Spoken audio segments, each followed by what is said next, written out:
Silent Progress ကနေပြန်လည်ကြိုးဆိုပါရယ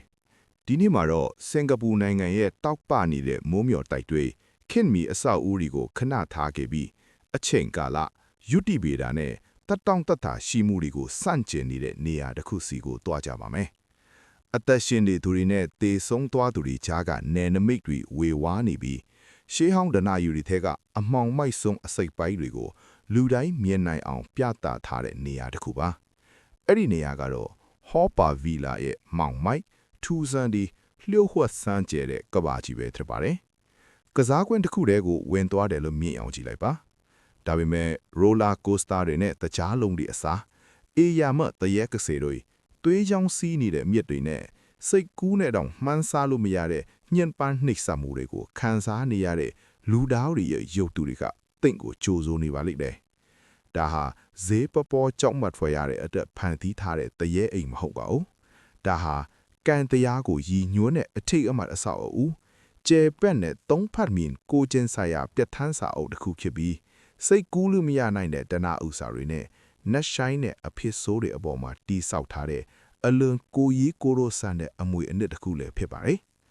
ဟောပါဗီလာရဲ့ထူးဆန်းတဲ့အိမ်မဆိုးကဘာကိုနားလည်ဖို့ဆိုရင်ဒါကိုတီဆောက်ခဲ့တဲ့အော်ညီအကိုတွေကိုအရင်ဆုံးလေ့လာကြည့်ရပါမယ်။အော်ဘွန်းဟော်နဲ့အော်ဘွန်းပါတို့ဟာအာရှတိုက်ရဲ့အချမ်းသာဆုံးမိသားစုတွေကတစ်ခုဖြစ်လာစေခဲ့တဲ့နာမည်ကြီးတိုင်ဂါဘမ်လိန်စိကိုဖန်တီးခဲ့ကြသူတွေဖြစ်ပါတယ်။ကျန်နာတတော်ကြားလို့အဓိပ္ပာယ်ရတဲ့ဘွန်းဟော်ဟာဈေးကွက်ရှာဖွေရေးပါရမီတစ်ယောက်ဖြစ်ပြီးကျန်နာတတော်ကြားတဲ့လို့အဓိပ္ပာယ်ရတဲ့ဘွန်းပါကတော့ဆေးဘက်ဆိုင်ရာပညာရှင်တစ်ယောက်ပါ။သူတို့နှစ်ယောက်ပေါင်းဆက်လိုက်တဲ့အခါဘယ်အရာမှတားဆီးလို့မရတဲ့အင်အားတစ်ခုဖြစ်လာခဲ့ပါတယ်။ဒီခန်း938ခုနှစ်မှာတော့ကျွယ်ဝချမ်းသာမှုတွေပြည့်နှံနေတဲ့ကျန်နာသက်တော်ကြားဘွန်းဟော်ကသူ့ရဲ့ချက်ရတဲ့ညီငယ်အတွက်ခမ်းနားထေဝတဲ့အင်ဂျီတစ်လုံးကိုတီဆောက်ဖို့ဆုံးဖြတ်ခဲ့ပါတယ်။သူဟာပင်လယ်ပြင်ကိုမျက်နှာမူထားတဲ့ပစေဖန်ချန်လန်တလောက်ရှောင်းမှာကျဲပြတ်တဲ့မြေကွက်ကိုရွေးချယ်ခဲ့ပါတယ်။အဲ့ဒီနေရာဟာတရိတ်ဆန်ယုံကျဲဝဲနဲ့ကားလန်းနဲ့ခမ်းနားတဲ့အမိုးကုန်းတွေပါဝင်တဲ့ဇင့်လန်နန်းကြီးတစ်ခုဖြစ်ခဲ့ပါတယ်။ဒါပေမဲ့ဘွန်းဟော်ကစံအိမ်ကြီးထပ်ပိုးတာကိုလိုချင်ခဲ့ပါတယ်။သူတို့ရဲ့တရုတ်ယဉ်ကျေးမှုနဲ့ဒနာရီတွေမှာနတ်နတ်ချိုင်းချိုင်းအမြင့်တွဲနေတာကိုထင်ဟပ်မဲ့ပန်းချံတစ်ခုကိုသူလိုချင်တာပါ။ဒါကြောင့်ဒနာရီလာပုဂ္ဂိုလ်တွေဒနာရီလာတရိတ်ဆန်တွေနဲ့ရှေးဟောင်းပုံပြင်တွေကိုတရုတ်ဖော်ထားတဲ့ရုပ်တုရာပေါင်းများစွာကိုဖန်တီးဖို့ပညာရှင်တွေကိုတာဝန်ပေးခဲ့ပါတယ်။ဒါဟာအယောင်အစွိုင်းတွေနဲ့စိတ်ကူးယဉ်ကျေးမှုတွေပြည့်ညတ်နေတဲ့အံ့ဩကဘာကြီးတစ်ခုခက်ခဲ့ပါတယ်။ဒါပေမဲ့အဲ့ဒီအလှပြဟာအချိန်တိုလေးတာခံနေပါတယ်။ဒုတိယကမ္ဘာစစ်ရဲ့အရေးမဲကြီးကစင်ကာပူနိုင်ငံပေါ်မှာကြာရောက်လာခဲ့ပါတယ်။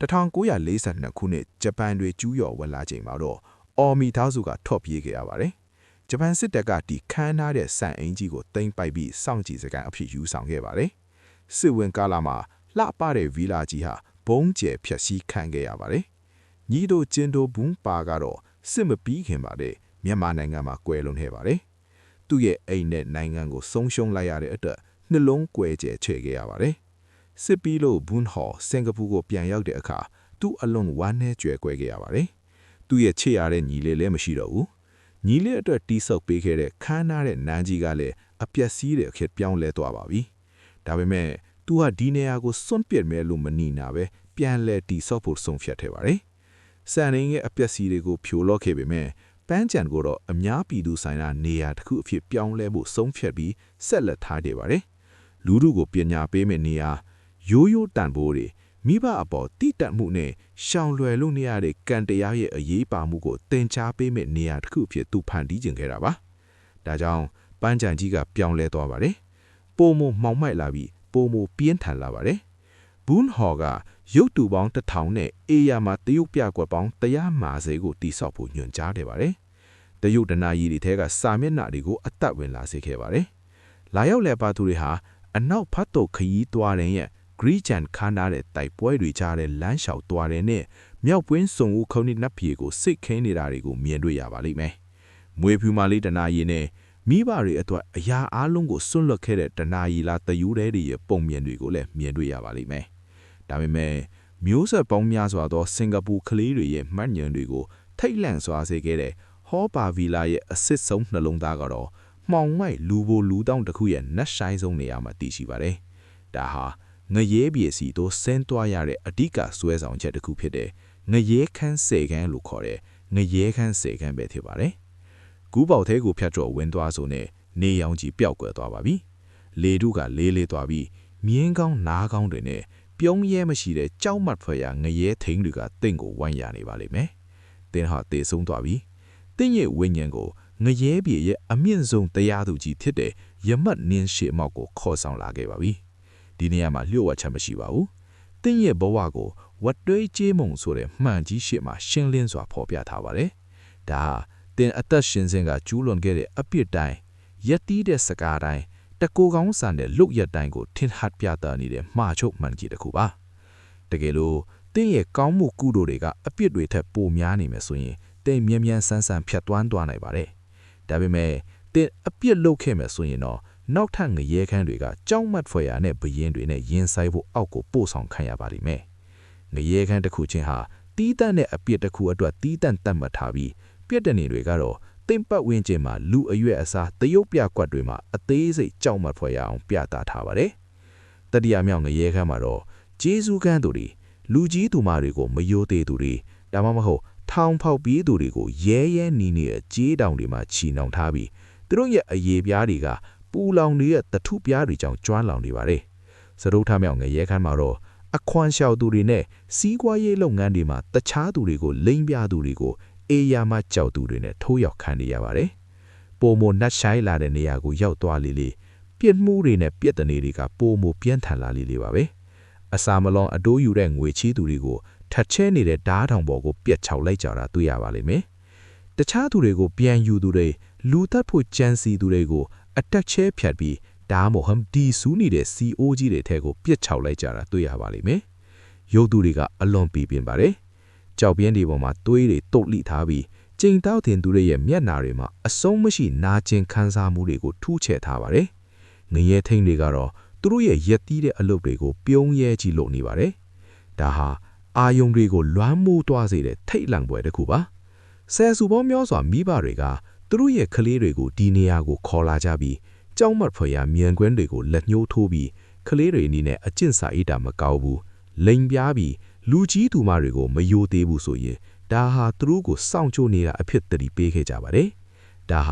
မျိုးရဲ့ရင်းကြေမှုအလေးအထားထဲမှာအထူးခြားစွာရောရွှဲ့နေတဲ့အလွန်ထိရောက်ပြီးနှက်ဆိုင်တဲ့စိတ်တရားရစေတဲ့ပုံပင်ပြိုးခြင်းနီလန်တစ်ခုပါ။ဒါပေမဲ့ငရဲခန်းဆယ်ခန်းကိုဖြတ်သွားရတဲ့ခရီးစဉ်ဟာမျော်လင့်ချက်လုံးဝမရှိတာမဟုတ်ပါဘူး။ငရဲပြည်ဟ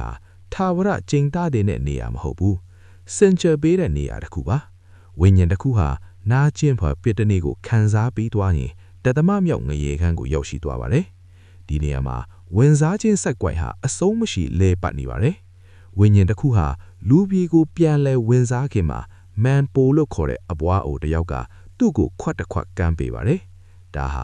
မေ့လျော့ခြင်းမှာလက်ဖြတ်ရည်ပါ။ဝိညာဉ်ကဒီလက်ဖြတ်ရည်ကိုတောက်လိုက်တဲ့အခါသူတို့ရဲ့အသိဘဝချစ်ရတဲ့သူတွေနဲ့ငရဲမှာခံစားခဲ့ရတဲ့ထိတ်လန့်ဖွယ်ရာမှတ်ဉဏ်အားလုံးဟာပျောက်ကွယ်သွားပါတယ်။စင်ကြယ်ပြီးဘာမှတ်ဉဏ်မှမရှိတော့တဲ့သူတို့ကိုလူလောကစီကိုပြန်လဲစေလွတ်လိုက်ပြီးလူသားတစ်ယောက်အဖြစ်ပြန်လဲမွေးဖွားလာစေပါတယ်။ဒါမှမဟုတ်သူတို့ရဲ့ကံတရားကအလွန်ဆိုးဝါးခရင်တော့တရိษံအဖြစ်ပြန်လဲမွေးဖွားလာပြီးတန်တရာစက်ကွိုင်ကိုအစကန်ဒီပြန်လဲစတင်ရပါတယ်။ငရဲခန်းစေခန်းကနေထွက်ခွာပြီးစင်ကာပူရဲ့စူးပြားတဲ့နေရောင်ကြီးအောက်ကိုပြန်လဲရောက်လာခြင်းဟာတုံးလုံးလုံးသွားရတဲ့အတွေ့အကြုံတစ်ခုပါ။ဒီဟာရှေးအောင်ဒနာကြီးလာငရဲပြေကဖန်တီးမှုတွေတန်တယ်တွေနဲ့တိဆောက်ထားတဲ့ခေတ်မီစင်ကာပူမြို့ကြီးထဲကိုပြန်လဲရောက်လာခဲ့တာပါ။ဒီနေ့ခေတ်မှာတော့ဟောပါဗီလာဟာအထူးခြားတဲ့နေရာတစ်ခုခေတ်တည်ရှိနေပါတယ်။ဒါဟာအသက်တွေကိုတိဆောက်ဖို့အဟောင်းတွေကိုအမြဲတမ်းဖြတ်စည်းနေတဲ့မြို့ကြီးတစ်ခုမှာအခက်အခဲတွေကြားမှာရှင်းတန်နေတဲ့အတိတ်ခေတ်ရဲ့အမွေအနှစ်တစ်ခုပါ။ငွေကြေးပဲစီးမှုတွေ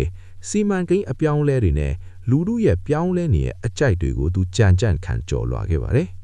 1990လူနှစ်တွေမှာလီစီးတွေနဲ့စိတ်ရုပ်တွေပါဝင်တဲ့ခစ်မီကစားကွင်းတစ်ခုကိုဖြစ်အောင်စ조사ခဲ့ပေမဲ့မအောင်ရင်းနဲ့ပါဘူး။ဟောပါဗီလာရဲ့စစ်မှန်မာဂျာကြီးဟာခစ်မီ technology တွေမှာမရှိပါဘူး။အဲ့ဒါက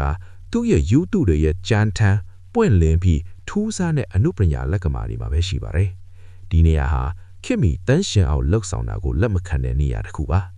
ညီအကိုနှစ်ယောက်ကြားကချစ်မြတ်တာစစ်ပွဲရဲ့ဆိုးရွားတဲ့တက်ရောက်မှုတွေနဲ့ရှေးဟောင်းပုံပြင်တွေရဲ့တီးတန်နေတဲ့စွမ်းအင်တွေကိုပြသတဲ့အထိတ်အမှတ်အဆောက်အဦတစ်ခုအဖြစ်ဂုဏ်ယူစွာရပ်တည်နေပါတယ်။ဒါဟာခေတ်မီစင်ကာပူနိုင်ငံရဲ့စင်ချင်းတပ်ပန်ရဲ့လမ်းမတွေရဲ့နောက်မှာအယူအဆယူးပုံပြင်တွေနဲ့မတိနိုင်တဲ့အရာတွေအပေါ်မှာလေးစားမှုအလွန်နှက်ဆိုင်နဲ့ရှိနေသေးတယ်ဆိုတာကိုသတိပေးနေတဲ့နေရာတစ်ခုပါ။တကယ်လို့တင်တာပစစ်ဖန်းချန်လန်းတလောက်လျှောက်လမ်းလျှောက်ခင်ရင်အဲ့ဒီခန်းနောက်တဲ့မုတ်ကာကြီးကိုရှာကြည့်ပါအထဲဝင်နက်ပြေတွေတရေတစေတွေကြားတဲ့လမ်းလျှောက်ပြီးတင့်ကိုယ်တင်မေးကြည့်ပါဒီနေ့တာနာဝတ်တွေးကြေးမုံရှိမှရက်တီရမယ်ဆိုရင်အဲ့ဒီမှန်ကပါကိုထင်ဟပ်ပြနေမလဲဒီထူးဆန်းတဲ့ကြောက်မက်ဖွယ်ရာခရီးစဉ်မှာကျွန်တော်နဲ့အတူလိုက်ပါလာတဲ့အတွက်ကျေးဇူးတင်ပါတယ်မျက်စိရှေ့မှာတင်ဖုံးကွယ်နေတဲ့ပုံပြင်တွေကိုဆက်လက်ရှာဖွေရင်း Silent Progress နဲ့အတူရှေ့ဆက်လမ်းကြပါစို့